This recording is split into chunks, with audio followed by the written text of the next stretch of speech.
Ben pour moi, je ne considère pas spécialement que c'est un travail d'homme ou de femme. Je le fais comme je devrais le faire. Donc j'imagine au même titre que les hommes.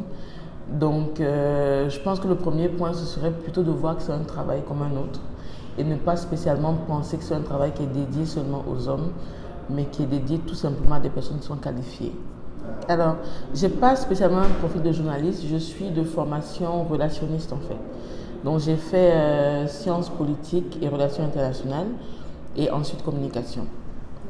Donc ça a été un concours de circonstances et puis la communication a toujours été ma passion. La preuve, j'ai fait toute ma licence en sciences politiques. Ensuite, j'ai affiné en relations internationales. Donc je suis toujours restée dans tout ce qui est relations publiques. Et j'ai terminé avec la communication parce que c'était un milieu qui m'intéressait vraiment et qui complétait bien mon programme d'études. Alors, toutes les situations, ben, on essaie de gérer comme toutes les autres structures. Le point fort pour nous, à notre niveau, c'est la communication, justement, au sein de BF1 Bobo. Parce que, comme vous l'avez souligné, nous sommes une petite équipe.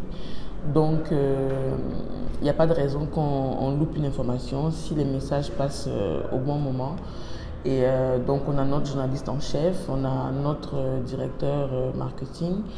Ensuite, il y a moi. Et puis, bon, on dispatche les informations et on va sur le terrain sur tout ce qui concerne la zone de l'Ouest. Oui, satisfaite, oui. On peut toujours faire mieux. Donc, je ne dirais jamais que c'est parfait, mais on recherche la satisfaction à 100% à chaque fois. Donc, on essaie d'évoluer au fur et à mesure. Il y a quelques années, quand on a commencé les visites avec votre école, notre bureau était beaucoup plus petit. On a évolué depuis, l'équipe a évolué depuis, on a beaucoup plus de journalistes, on a plus de personnel au sein de la structure ici à Bobo.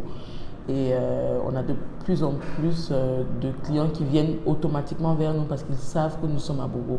Avant, malheureusement, il y a beaucoup de gens qui ne savaient pas que BF1 était aussi installé à Bobo. Donc, cette visibilité-là nous permet de grandir de plus en plus et on espère continuer à faire du bon boulot pour justement attirer le plus de personnes.